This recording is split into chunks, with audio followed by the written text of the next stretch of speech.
5 തലമുറകളായി നിങ്ങൾക്കൊപ്പം PRS hospital. സത്യത്തിൽ ഇത്തരം വീഡിയോകളൊക്കെ ചെയ്യേണ്ടി വരുന്നത് ഒരു ജനാധിപത്യത്തിലെ ഗതികേടാണ്.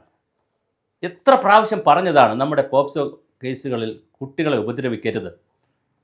18 വയസ്സിന് താഴെയുള്ള പെൺകുട്ടികളെയും ആൺകുട്ടികളെയും വ്യാപകമായി ലൈംഗിക ചൂഷണത്തിന് വിധേയമാക്കുക എന്ന് പറയുന്നത് മലയാളിക്കൊരു ഹരമായിട്ടുണ്ട്. എത്ര തവണ പറഞ്ഞതാണ്, എത്ര വീഡിയോയിൽ പറഞ്ഞതാണ്, എന്തുമാത്രം കേസ് വന്നതാണ്. നിയമപാലകർ പോലും ഇതിലേക്ക് ചെന്നുപെട്ടാൽ എന്താ ചെയ്യുക? പത്തനംതിട്ട കോന്നിക്കടുത്തുള്ള ഒരു അച്ഛനും അമ്മയും തമ്മിലൊരു വഴക്ക് പറഞ്ഞു തീർക്കാൻ വന്നൊരു വക്കീൽ, അവരുടെ മകൾ 17 വയസ്സുകാരി പോലും പ്രായമില്ലാത്ത പെൺകുട്ടി, പേര് ഞാൻ പറയുന്നില്ല, അതിജീവിതയുടെ, നമുക്ക് പേര് പോലും പറയാൻ ബുദ്ധിമുട്ടുണ്ട് ഈ സാഹചര്യത്തിൽ. ആ പെൺകുട്ടിയെ പീഡിപ്പിക്കുന്നു, 1 വർഷത്തോളം പീഡിപ്പിക്കുന്നു. എന്തൊരു വേദനാജനകമായ കഷ്ടമാണ്. ആ പെൺകുട്ടികൾക്ക് പറയാൻ കഴിയാമോ? ലൈംഗികതയും സെക്സും എന്തെന്നൊക്കെ അറിയാൻ കഴിയുമോ? പലർക്കും കല്യാണം കഴിച്ചാൽ പോലും പലപ്പോഴും ഇതൊന്നും അറിയണമെന്നില്ല. വളരെ സാധാരണ ഗ്രാമത്തിലെ കുട്ടികളൊക്കെ ചിലപ്പോൾ ഇതൊന്നും അറിയണമെന്നില്ല. അപ്പോഴാണ് 17 വയസ്സിന് താഴെയുള്ള 18 വയസ്സിന് താഴെയുള്ള ഒരു പെൺകുട്ടിയെ ഇങ്ങനെ നിരന്തരം ഉപദ്രവിക്കുന്നത്, ലൈംഗിക പീഡനം നടത്തുന്നത്. എന്നിട്ട് ആ കേസ് CWC പിടിക്കുന്നു, ചൈൽഡ് വെൽഫെയർ കമ്മിറ്റി അത് പിടിക്കുന്നു. അത് പിടിച്ചതിന് ശേഷം ചൈൽഡ് ലൈനിലേക്ക് പോകുന്നു. ഇനിയാണ് കഥയുടെ ട്വിസ്റ്റ്. 3-3.5 മാസക്കാലം ആ കേസ് സ്റ്റേഷനിൽ ഒളിഞ്ഞിരുന്നു. അവിടുത്തെ DYSP രാജപ്പനും CA ശ്രീജിത്തും കൂടി ആ കേസിനെ മുക്കി. വളരെ വലിയ ഗൗരവതരമായ പ്രശ്നങ്ങളാണ് ഉണ്ടായത്. എന്നിട്ട് ആ കേസിൽ ഇപ്പോൾ FIR വന്നു. ആ രാജപ്പൻ DYSPയെ സസ്പെൻഡ് ചെയ്തു. നമ്മുടെ നിയമപാലകരൊക്കെ ഇങ്ങനെ തുടങ്ങിയാൽ എവിടെ പോയിട്ടാണ് നമ്മുടെ സ്ത്രീകളും കുട്ടികളും അഭയം തേടേണ്ടത്? ശ്രീജിത്ത് CAയും സസ്പെൻഡ് ചെയ്തു. ഇപ്പോഴതിൻ്റെ FIR പുറത്ത് വരുമ്പോഴാണ് ഞെട്ടിപ്പിക്കുന്ന മറ്റു കാര്യങ്ങൾ. ഈ വക്കീൽ നൗഷാദ് അഡ്വക്കേറ്റ്, അദ്ദേഹം CWCയിൽ പോയി സ്വാധീനിക്കുകയും കേസ് ഒത്തുതീർപ്പാക്കാൻ ശ്രമിക്കുകയും അവിടെ നിന്ന് ചില സഹായങ്ങൾ കിട്ടുകയും ചെയ്തു. ഈ CWCയിലൊക്കെ സ്ത്രീകളാണ് കൂടുതലുമുള്ളത്. നമ്മുടെ സ്ത്രീകൾ എങ്ങോട്ടാണ് പോകുന്നത്? നമ്മൾ ഈ സിനിമകളിലും അല്ലാതെ സീരിയലുകളിലായാലും പൊതുജീവിതത്തിലായാലും ഏതൊരു പെൺകുട്ടി നശിപ്പിക്കപ്പെടുമ്പോഴും അതിൻ്റെ പിന്നിൽ മറ്റൊരു സ്ത്രീ കൂടെ ഉണ്ടായിരിക്കും. നമ്മൾ അമ്മായി അമ്മ എന്നൊക്കെ പറഞ്ഞ് കളിയാക്കാറുണ്ട്. അങ്ങനെ ഒരു അമ്മായി അമ്മ കൂടി ഉണ്ടായിരിക്കും. സ്ത്രീകൾ എന്താണ് ഇങ്ങനെ ഒരു ചിന്ത? കേരളത്തിൽ പഞ്ചായത്ത് രാജ് സ്ഥാപനങ്ങളിൽ 50% സ്ത്രീകളെ വെച്ചു. അങ്ങനെ 50% സ്ത്രീകളെ വെച്ചപ്പോൾ ഞാനൊക്കെ ധരിച്ചത് കേരളത്തിൽ ഇതുപോലത്തെ കാര്യങ്ങൾ ഒരുപാട് കുറയും. മദ്യപാനം കുറയാൻ സാധ്യതയുണ്ട്, അഴിമതി കുറയാൻ സാധ്യതയുണ്ട്, സ്വജനപക്ഷപാതം കുറയും, വികസനത്തിൽ കൂടുതൽ സുതാര്യത വരും, പോക്സോ കേസുകൾ കുറയും, വനിതകൾ കൂടുതൽ ജാഗരൂകരാകും. ഇതൊന്നും സംഭവിക്കുന്നില്ലല്ലോ. വീണ്ടും വീണ്ടും പോക്സോ കേസുകൾ തന്നെയല്ലേ റിപ്പോർട്ട് ചെയ്യുന്നത്? എത്രമാത്രം കേസുകളാണ് റിപ്പോർട്ട് ചെയ്തത്?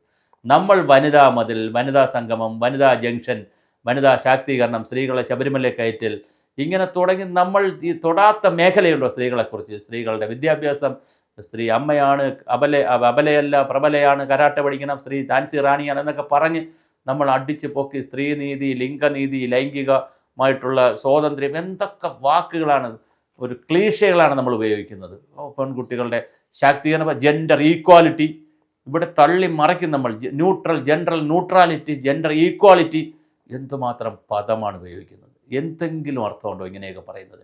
നമ്മുടെ പെൺകുട്ടികൾ, നമ്മുടെ കൊച്ചുകുട്ടികൾ, ആൺകുട്ടികൾ വ്യാപകമായി ലൈംഗിക ചൂഷണത്തിനെതിരെ വരികയാണ്. ഒരു വക്കീൽ കേസ് നിയമം ലംഘിച്ചാൽ, ഒരു ജഡ്ജ് നിയമം ലംഘിച്ചാൽ ഇരട്ടിയാണ് ശിക്ഷ.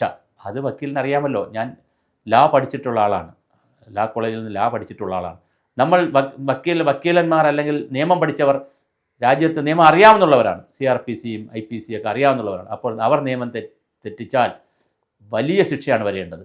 ഇദ്ദേഹത്തിൻ്റെ സന്നദ്ധെടുത്ത് കളയണമെന്നേ. സന്നദ്ധ മാത്രമല്ല, ഞാൻ കടന്നു പോകുന്നുവെന്ന് എനിക്കറിയില്ല പറഞ്ഞു വരുമ്പോൾ. അത്രയും ദേഷ്യവും വികാരമുണ്ട്. അവൻ്റെ സുന്നത്ത് വെട്ടിക്കളയണം. അത്ര മോശമാണ് ഇപ്പോൾ കൊച്ചു കുട്ടികളോട്.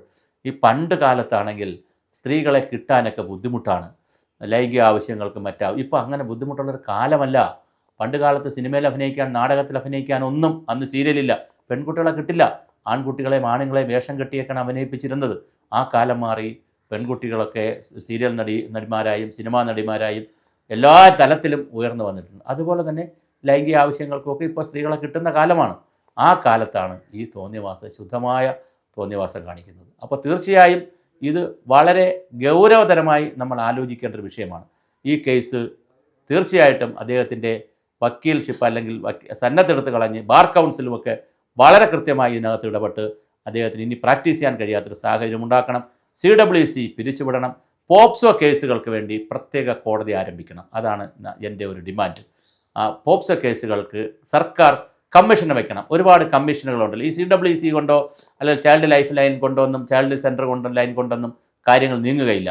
കേരളത്തിൽ അടിയന്തരമായി ഏത് പോക്സോ കേസ് ഉണ്ടായാലും 6 മാസത്തിനകം കേസിൽ വിചാരണ തുടങ്ങി അത് പരമാവധി 1 വർഷത്തിനകം ശിക്ഷയൊക്കെ വിധിക്കുന്ന രീതിയിലുള്ള പോക്സോ കോടതികൾ നമുക്ക് ആരംഭിക്കണം ഗൗരവമായിട്ട്. വക്കീൽ പിന്നെ നമ്മുടെ ജുഡീഷ്യൽ സിസ്റ്റവും അത് ആലോചിക്കണം. അതുപോലെ തന്നെ പുതിയ കമ്മീഷൻ തന്നെ നമുക്ക് വേണമെങ്കിൽ അതോറിറ്റി തന്നെ കൊണ്ടുവരേണ്ടതാണ്. അതുപോലെ തന്നെ ഇതിൽ സർക്കാർ ഉദ്യോഗസ്ഥർപ്പെട്ടാൽ, അതുപോലെ ഏതെങ്കിലും വിഭാഗത്തിൽപ്പെട്ടവർ അപ്പോൾ തന്നെ അവരെ ജോലിയിൽ നിന്ന് സസ്പെൻഡ് ചെയ്ത് അവരെ ബാങ്ക് അക്കൗണ്ടും മരവിപ്പിച്ച് പാൻ കാർഡും ആധാറും എല്ലാം തിരിച്ചു വാങ്ങി അവർ ഇവിടെ ജീവിക്കാൻ അർഹരല്ല. അവർക്ക് ഈ സമൂഹത്തിൽ ജീവിക്കാനുള്ള സാധ്യതയില്ല. എല്ലാ വഴികളും അടയ്ക്കണം. അങ്ങനെയൊക്കെ മാത്രമേ നമുക്ക് നമ്മുടെ കുട്ടികളെ ലൈംഗികമായി രക്ഷിക്കാൻ കഴിയൂ. ബാഡ് ടച്ചും ഗുഡ് ടച്ചും ഒക്കെ ഇന്നത്തെ കുട്ടികൾക്കറിയാം.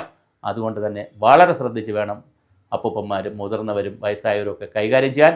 മക്കളെ വിട്ടേക്കുക. അവർ പൂമ്പാറ്റകളെ പോലെ പാറിപ്പറന്ന് നടക്കട്ടെ. അവർ കല്യാണം കഴിക്കുമ്പോഴൊക്കെ ലൈംഗികത അവർ ആസ്വദിച്ചോളും. നിങ്ങളാരും അവരെ ലൈംഗികത പഠിപ്പിക്കാൻ ഇറങ്ങി പുറപ്പെടേണ്ട.